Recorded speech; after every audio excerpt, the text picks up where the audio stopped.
কখনো ভেবেছো যে আইডিতে আমরা হাজার হাজার ম্যাচ খেলেছি, যে আইডিকে গোল্ড থেকে গ্র্যান্ড মাস্টার পর্যন্ত পুশ করার জন্য রাতের পর রাত ঘুম ত্যাগ করেছি, একদিন সেই আইডির কি হবে?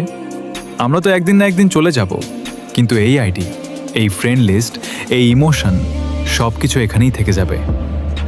কখনো ভেবেছো আমাদের চলে যাওয়ার পর কে এই অ্যাকাউন্টে ওপেন করবে? কে সেই পুরনো আউটফিটগুলো দেখবে? কে সেই নতুন ইভেন্ট চেক করবে? আর কে মনে করবে একসময় এখানে একটা পাগলাটে স্কোয়াড ছিল? রাত 2টায় কে কল করে বলবে, ভাই তাড়াতাড়ি আয়, আজ র্যাঙ্ক পুশ করি?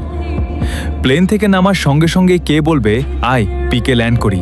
আর প্রতিটা ম্যাচ হারার পরও কে বলবে, আর একটা লাস্ট ম্যাচ?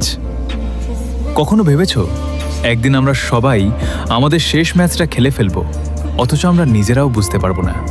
কোনো গুড বাই হবে না, কোনো লাস্ট মেসেজও হবে না, শুধু একদিন আমরা লবি ছেড়ে চলে যাব, তারপর আর কখনো ফিরে আসবো না। সবচেয়ে অদ্ভুত ব্যাপারটা জানো কি? এই গেমটা আমাদের শুধু স্কিন দেয়নি, এটা আমাদের মানুষ দিয়েছে।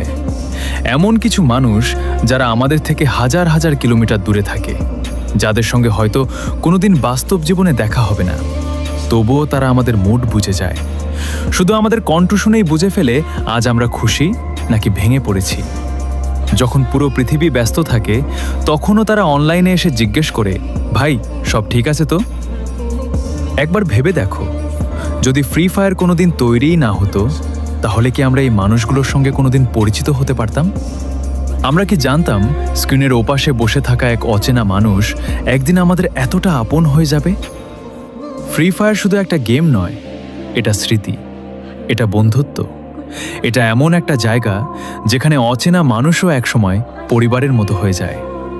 তাই আজ একটা কাজ করো, তোমার স্কোয়াডকে একটা মেসেজ পাঠাও, আর শুধু এতটাই লিখো, ভাই একটা ম্যাচ হবে?